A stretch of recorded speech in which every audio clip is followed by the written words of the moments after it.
think for the Spoonie community, I'd say believe your body and listen to your body. You know it really well, and trust that on the good days you'll do good things, but also that you need to rest.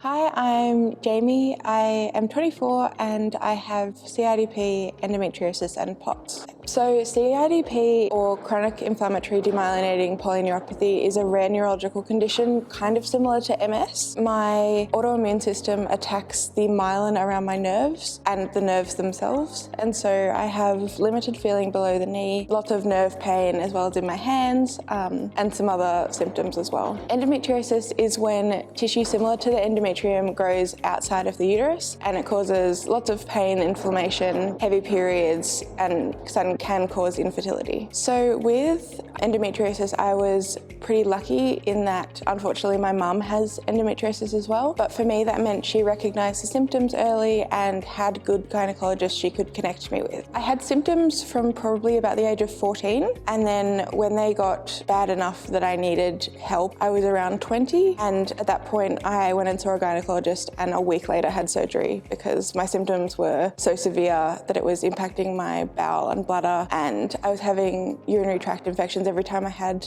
my period, and so they wanted surgery done urgently. And that was during COVID, so that was 2021. I had my surgery. My surgeon was absolutely amazing. That surgery has been life-changing, quality of life-wise. And with CIDP, it took a lot longer because it's a rare condition, and unfortunately during that time I deteriorated quite a lot and a lot of the nerve damage is now permanent. I started getting tingling in my feet and we thought it was a B12 deficiency, and we treated for that, but it didn't make anything better. So we looked at brain tumours, MS, Sjogren's syndrome, autoimmune conditions, things like that. Eventually we did a nerve biopsy and a lumbar puncture, and I got diagnosed with CIDP. It's most common in older men, so they didn't suspect I had it for a long time. I think fatigue is a big one. Everyone knows what it's like to be tired, but that actual real fatigue because your immune system is fighting itself or because you have inflammation all over your body isn't an experience most people have, and they struggle to understand. The idea that you can only book, one thing in a day and then you have to rest, and making that time to rest is really difficult. Obviously with CIDP, I struggle with mobility as well, and sort of losing the ability to walk in a year has been a big challenge and a lot to adjust to. Surprisingly, I found being in the wheelchair very freeing because before that I kept falling a lot because I couldn't feel my legs, and falling is really scary. I broke toes, I hurt myself a lot. And so being in the wheelchair was very freeing and made me feel much more comfortable. And slowly through physio, we've been working on my mobility so I can walk with a walker at home. For the people around me, that loss of mobility has been the biggest shock to them. My best friend is also chronically ill. I can tell her anything and complain to her or let her know how I'm feeling, and she is the most supportive person on the planet. My partner and my family are also just amazing. They understand the things they can't understand, like when I'm in pain or I'm fatigued or I need to rest. They're really supportive of that and don't push me, they encourage me to rest. They help me feel better. They will sit with me and watch a movie when I can't do anything else, and that just means the world. That really cheers me up. I love reading. I think that sort of escapist sort of reading about someone else's life, and I read a lot of fantasy books too, so something completely removed from this world helps me recharge my energy. I also love knitting. I make scarves for people, that sort of thing, and that is sort of something I can do that feels productive while I'm still resting. And I used to sew a lot, but I have lost a lot of dexterity and fine motor skills, and so knitting sort of replaced that for me. And so watching a show, knitting, reading, that sort of thing. I have suffered with very bad anxiety. I was diagnosed with a specific phobia disorder around medical things, which is why I let my endometriosis get so bad before I went and saw a gynecologist, and that did damage that I can't reverse. And so I think I would say that getting treatment for my anxiety earlier would have been great. The treatment I've been in exposure therapy for 7 years now with an amazing psychologist. I never thought it was something that I would be able to cope with, but now I have infusions in the hospital and a ridiculous amount of specialists and a great medical team, and it's just part of my life. and it makes me very anxious still, but I can cope with it.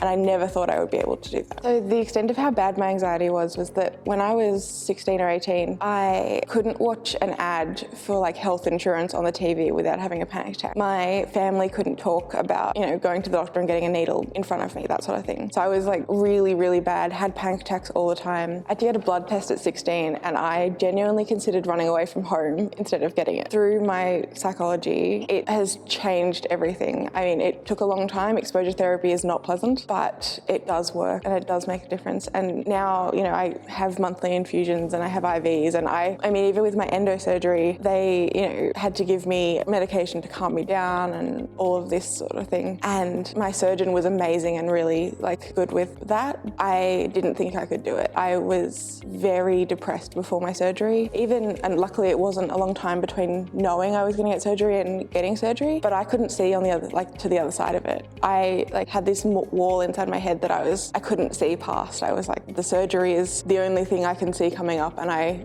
didn't enjoy the things I normally enjoyed. I couldn't escape, I couldn't read, I couldn't anything. And now being in hospital is part of my life and I cope with it, and I still need support. I still have panic attacks sometimes, but rarely, and I do cope with most of it.